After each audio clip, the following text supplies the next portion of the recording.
Carlos Alcons. I'm trainer, I'm consultant, and the thing that quite often trainers and consultants are doing, they tend to explain something, and they do this quite often. They try to predict something, and this is another one thing what they are doing quite often. And the best trainers and consultants are at explaining why their predictions did not come true, or why did not they fulfill. So on this one occasion I will try to be limited on predictions. I will try to be limited on explanations, but I will give you one tool, one particular method, what I am using and what I'm bringing, teaching to people already for several years. And this method has helped to get good results and quick progress to businesses I'm involved in, and I hope that they will bring some value to you as well.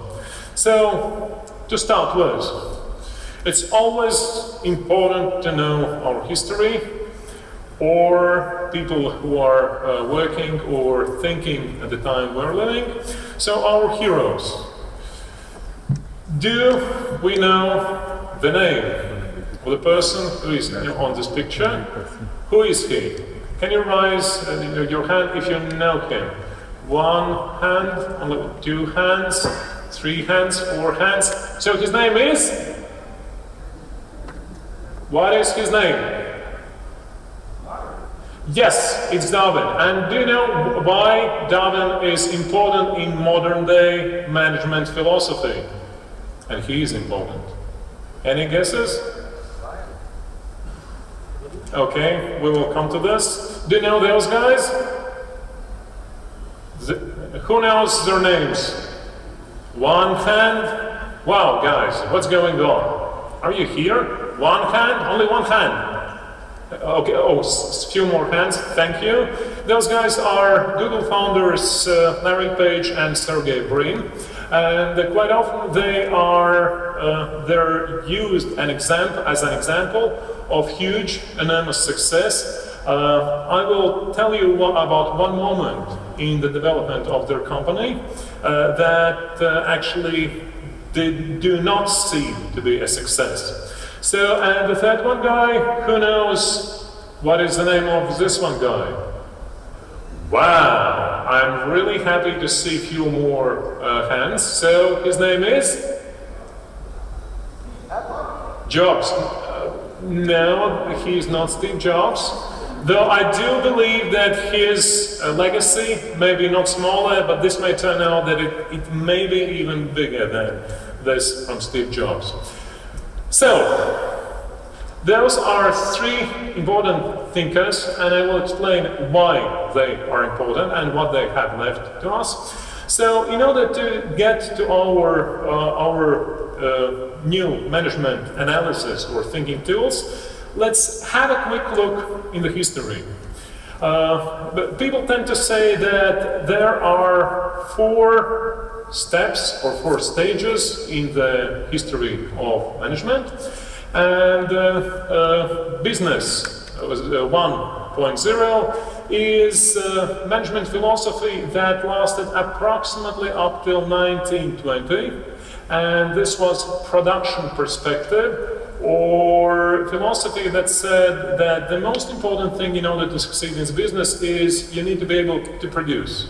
If you will be able to have a product, you will get a success. Business 2.0. 2.0 was approximately 30 more years, and from approximately 1920 to approximately 1950, the overall philosophy was that it's not enough to have a product, you need to have the best product. And if you will have a best product, most likely people will fall in love with this, will pay you money, and you will succeed. As it turned out, approximately around 1950s, this was not enough. So business philosophy 3.0 came that had as their mantra that you need to sell, to sell, to sell, to sell, and if you have strong, efficient sales force, you will be able to sell whatever you have in your hands, and if you will not have strong sales force, even good product will not help you.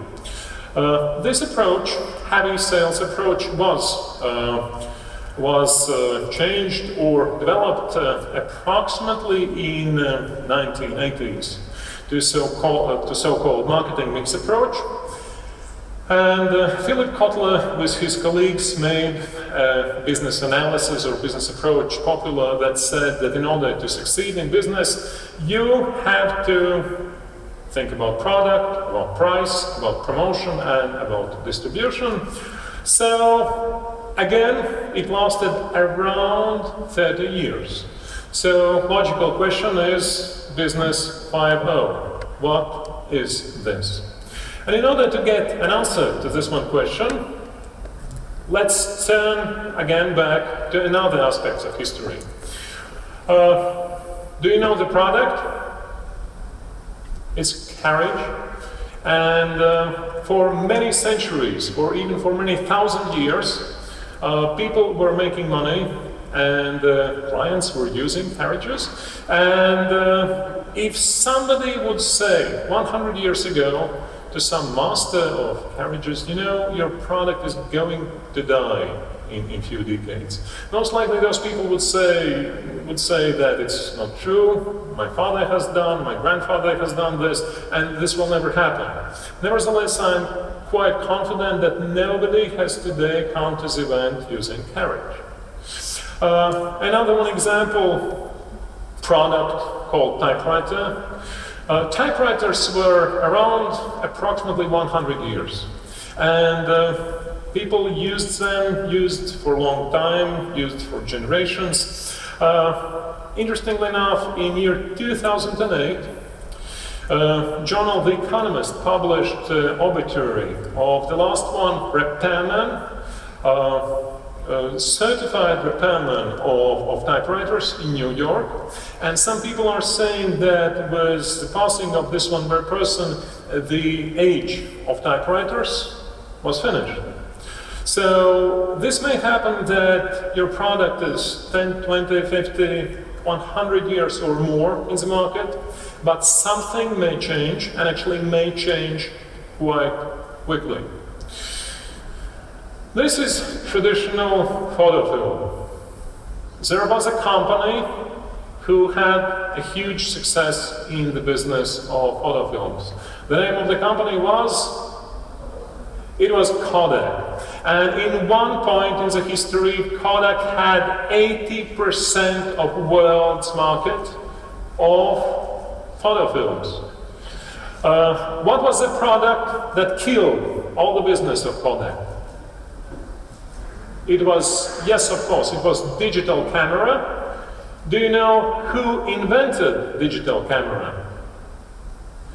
Actually, digital camera was invented by some engineer who was employed, guess by whom? By Kodak. So Kodak was the inventor of digital photo camera, but since they had two good results, since they were too good, their market share was so brilliant, and they earned so huge money, it was too difficult for them to be brave enough to jump off the previous one train and to start to do something next. So as a result, the product that was invented by Kodak actually killed the company Kodak. So every product, by the way, every organization as well, has its product or organization lifetime. It usually starts with some kind of introduction, afterwards the company grows, matures. The thing is, what is interesting, if we would look on the patterns of life cycles of different companies during the last 100 years, what is the overall pattern we see from product to product, from product to product, automobile, telephone, airplane, electricity, TV, PC, internet, mobile internet. What happens with life cycles? They get quicker and quicker and quicker, and it's always brilliant and nice to be a participant in such conferences and to look at ourselves like we are those young, we are those who will interrupt, we are those who will disrupt. The thing is, on some occasions, even companies who have just started to do their businesses, this sometimes happens that they are disrupted even before they reach the maturity stage. Do you remember the product? How many of you had pagers? Well, quite many hands. What was the life cycle, the length of pagers in Lithuania? 5 years. So long. Really? In my home country, Latvia, this life cycle was approximately, I would say, 2.5 or 3. And one quite pitiful thing is that most likely those guys who invested in the technology, most likely they calculated their payback periods not about 2 or 3 or 5 years. Most likely they saw this as a big innovation, most likely they saw this as something that will be future, and actually the day after the day what they perceived to be a future day came quicker than they wanted to. So quite quickly pagers were eliminated as well. So do you know the relationship of those two products? Yes? Most likely we are the last one generation who knows this. So, let's get over with jokes. So, how to survive in such situation? And here comes the quote by Charles Darwin. And management consultant, one of leading management thinkers of 21st century, Charles Darwin has said that in order to survive, it's not about intelligence. It's not about your resources, it's about your adaptability to change. It is how quickly you can change, and on some occasions how quickly you can change yourself. How quickly, if you have some product, if you have some business, if you have some business model that works, how can you reinvent yourself before somebody else has done this? So how to do this? Good thing is, there are answers and tools, and here come the third one, hero of our today's presentation. And this is a Swiss guy called Alexander Osterwalder, quite often referred to as Alex Osterwalder. And in year 2008, mere 7 years ago, he wrote a book called Business Model Generation. And in this one book, he offered particular rational model and methodology how you can reinvent yourself over and over again before somebody else does this. So business model, it's not about business plan. It's not about a written document or document 30 or 50 pages. It's always done on one sheet of paper. This may be on one A4 sheet of paper or one sheet of paper, but it always is one sheet of paper, not 30 or 50 pages, and it defines the way how the company creates value to the customers. So what business model canvas consists of? Alex Osterwalder found out that there are only 9 elements you have to get clear about in a business. And if you've done with those 9 elements, you actually can build a business out of almost every business idea. So what are those elements? So here is a quick overview of them. Let's go in details. The first one, foremost important thing is, who are the customers we target? Who is the person or what type of organization is the organization that will be our clients? The important thing is value proposition. By the way, when I started to get deeper into the methodology, I asked, why value proposition? Why not product? By the way, one product can bring different values, different benefits to different clients. And it does not matter what your product is, the thing that matters is what it can bring to your client. So business model canvas does not speak about products but about values. Important thing is how you reach your clients, and this is important in a sense how you reach with information about your business or how you sell to them. Once you have achieved the first one deal, it is important to keep relationships. By the way, this model, it works both with commercial organizations, business organizations. By the way, it works with non-business, non-commercial organizations as well. We can create business model for school, we can create business model for church, we want to create business model for charity organizations. Still, there are 9 elements to think about, and once you will get in order with them, most likely the business will succeed. Most important part of all the businesses, money, money, money. How do you get revenues? And by the way, though it seems to be simple element or simple box, actually there are a lot of different interesting details in this. In every big business, in order to deliver value to your clients, you need some resources. Those may be financial, physical, intellectual resources. You need to do some activities.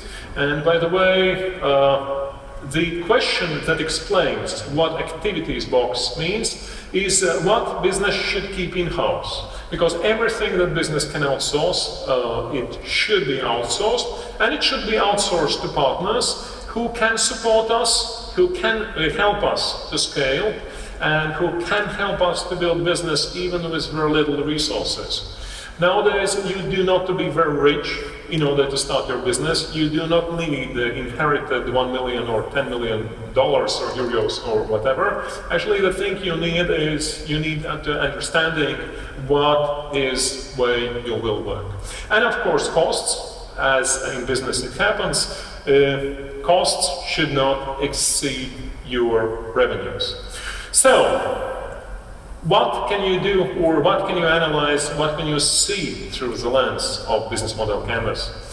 In the history of company Google, there is a point when Larry Page and Sergey Brin went to company Microsoft, and they were interested to sell Google to the Microsoft.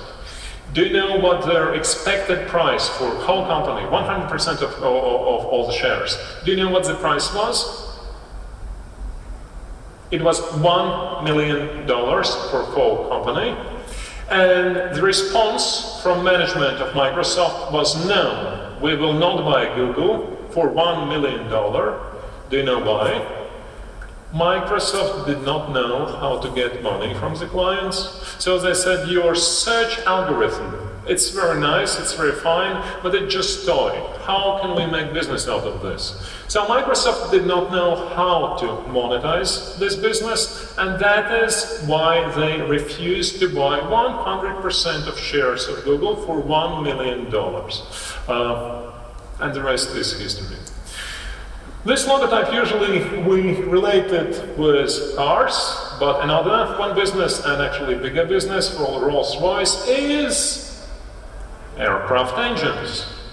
Do you know how Rolls-Royce is getting money for their products? Little hint, they do not sell aircraft engines to aircraft producers. They charge money for flying hour.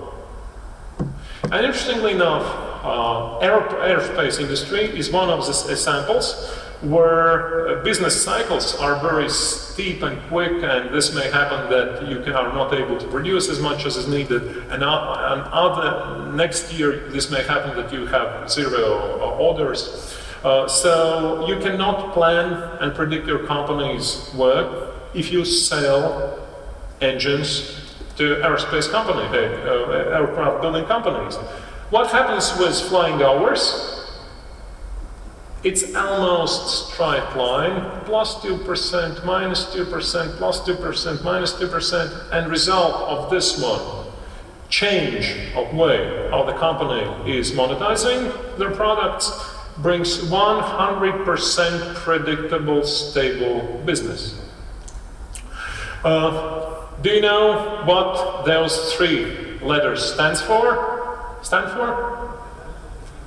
International Business Machines, that is how you call the company. How many machines the company produces?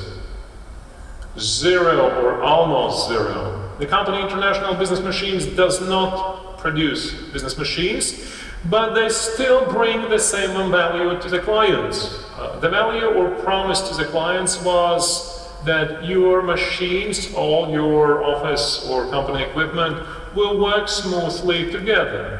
So how IBM is delivering this value to their clients, or this promise to their clients, they're still assuring that everything works smoothly for their clients, but they offer business consulting, but not machines. Most likely you know this logotype, actually quite popular logotype in Lithuania and in Latvia as well.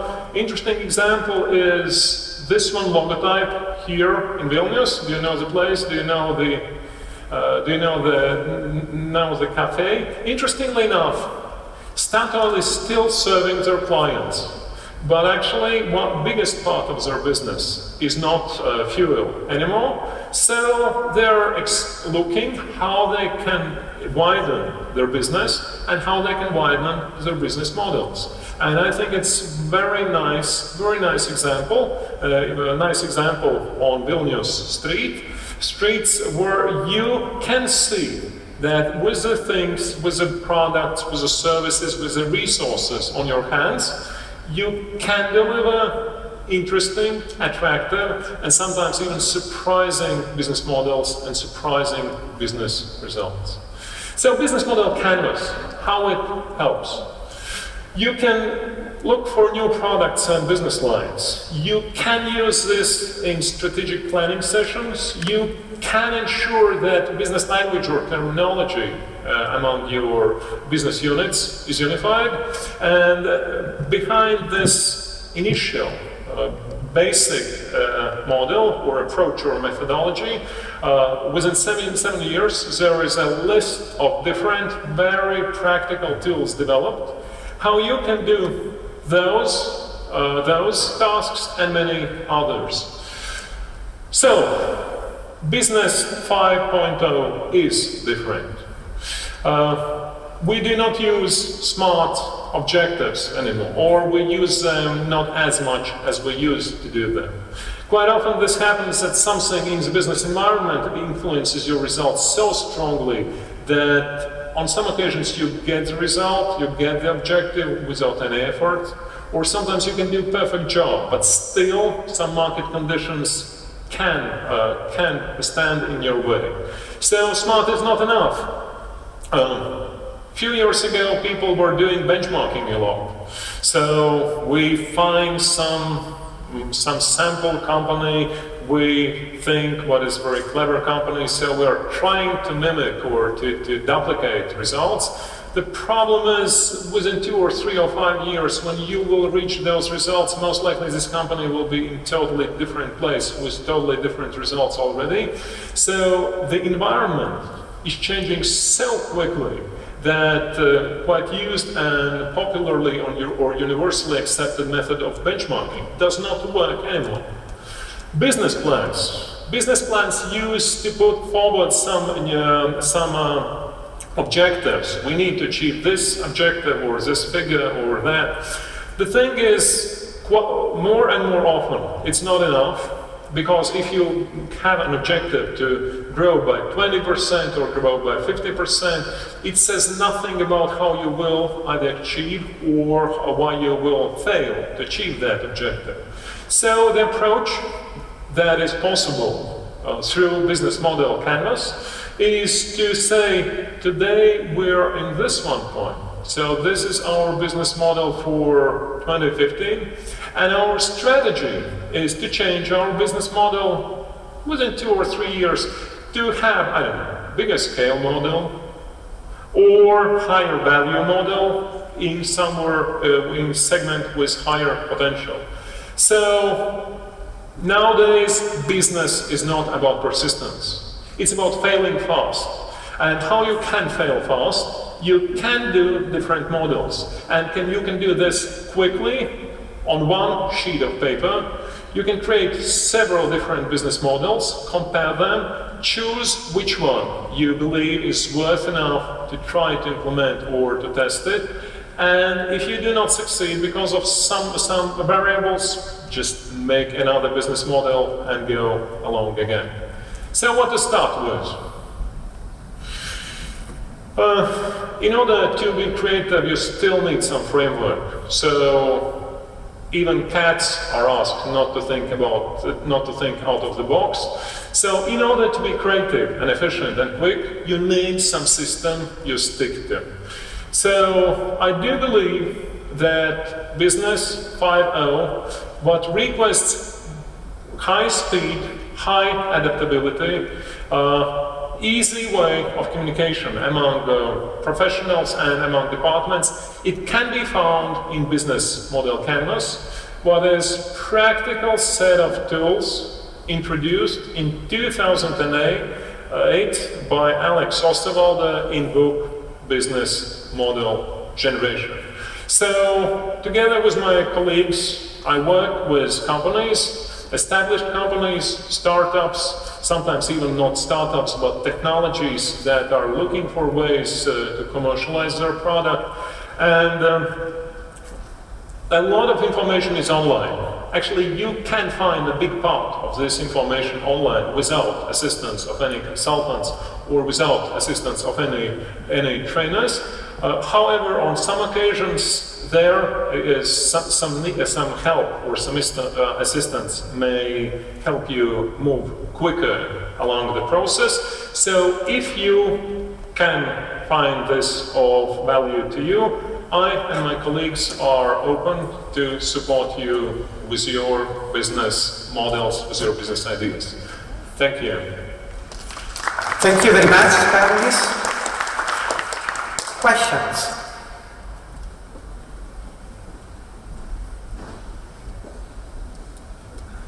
Do you have a question for Carlis? Because if you don't have a question, I have a question. And I don't know which one is going to be worse. Business Model Canvas, it's very, very important tool. And it's also very, very important when used in interactive way with customers. Can you just elaborate this a little bit? One of most important things definitely is customer, and no doubts about it. And on several occasions, different customers with the same product can bring totally different outcomes. One client of ours made in Latvia. They made a technology how they can cure not bones, but what tendons. Tendons? Joints. So based on stem cell research, they made technology what can help to cure joints. And interestingly enough, they tried to make a revolution for human medicine, but it turned out that in order to get the medicine or technology approved, they needed 7 years and $2 billion. They had neither 7 years nor $2 billion, so their next step was to look where else they can find clients for this, where there would be not 7 years and $2 billion. So they found out different client business segment of race horses. The animals are very expensive, they bring money to their owners, and if you own the horse, you can do whatever you want. You do not need some approval procedures. And interestingly enough, guys spent 4 years researching this business model and developing this one business model. And in one of our trainings, we had a feedback session, and feedback session was in written form on post-it notes. One small post-it note, and there are 4 letters and question mark. The 4 letters were dogs and question mark. In order to reach race horses market, it's very small, very narrow, and quite far from Latvia or from Baltics. Just having different perspective on your client segment. For example, you could use the same methodology with dog. It's not as expensive. Maybe the owners will not be ready to pay as much. However, they're here nearby, there are many of them, and maybe it's easier to jumpstart the business. So on some occasions, just choosing different client segment you work with can totally change the way you develop and succeed in your business.